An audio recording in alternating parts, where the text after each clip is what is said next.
In the 1970s, Los Angeles was a city built on reinvention and secrets. It was the kind of place where you could change your name, vanish into the crowd, and start a new life overnight. For the federal government, that made it the perfect testing ground for a new idea, a program designed to protect people who had turned against the underworld. It was called the Witness Protection Program, or WITSEC. It was supposed to save lives and help bring down organized crime. But in Los Angeles, it didn't always work. Some witnesses disappeared, others reoffended, and a few ended up dead. What began as a system of safety turned into one of America's most controversial experiments in trust. The Witness Protection Program was created in 1971 under the Organized Crime Control Act, spearheaded by Gerald Schur of the U.S. Department of Justice.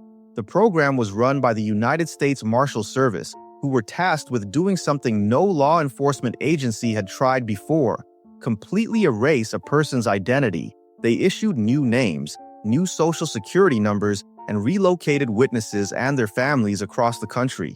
The idea was born out of the mob wars of the 1960s, when prosecutors realized that key witnesses were being murdered before they could ever testify. If you were willing to turn against the mafia, the government would hide you. But the program's early years were chaotic, and Los Angeles quickly became one of its toughest challenges. Los Angeles in the 1970s was the perfect paradox, a place where anonymity was easy but safety was not. Organized crime had already taken root in the city.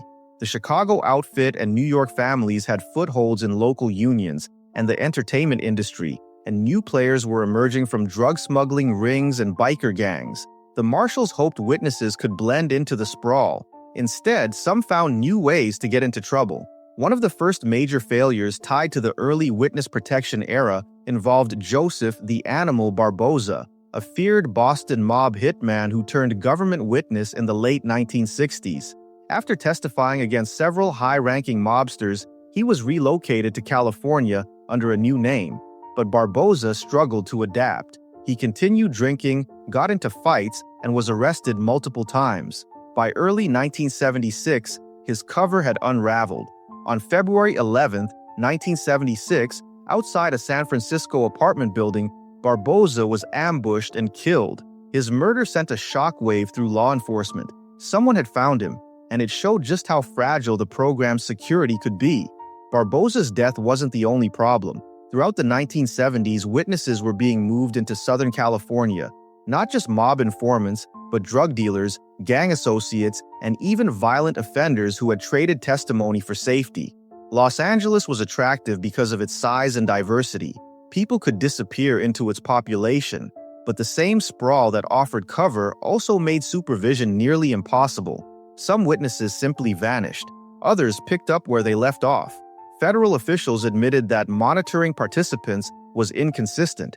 Local police often weren't told who these new residents really were, leading to confusion and sometimes danger when crimes occurred. One Justice Department review from the late 1970s quietly acknowledged that a number of relocated witnesses had reoffended or caused new investigations. There wasn't yet a clear structure for psychological screening or long-term monitoring.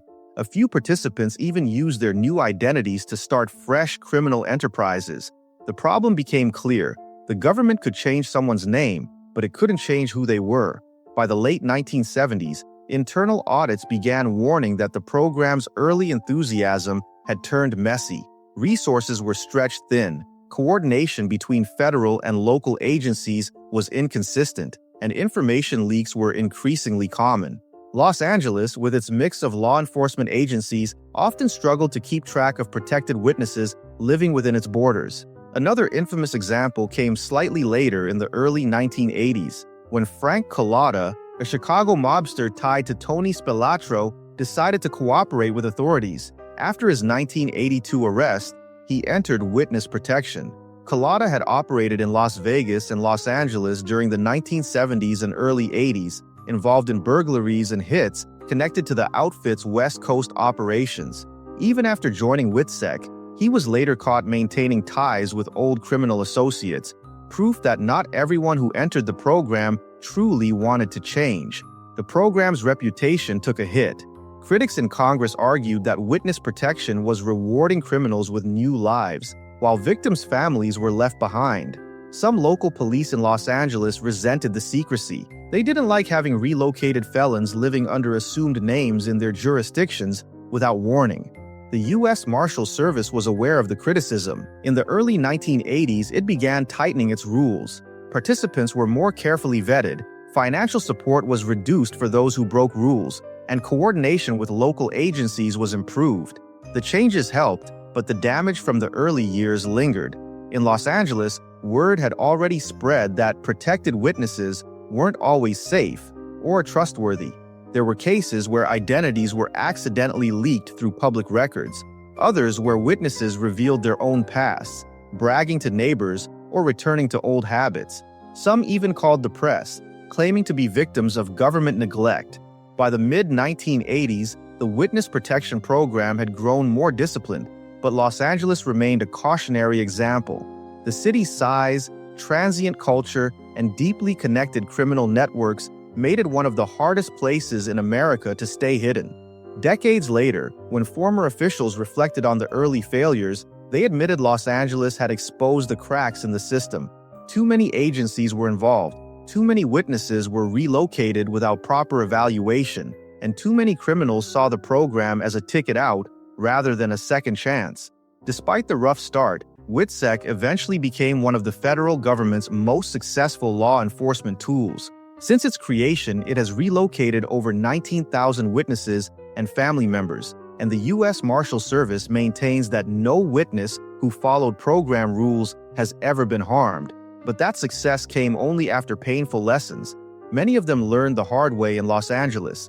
The early failures showed that protection meant more than a new identity.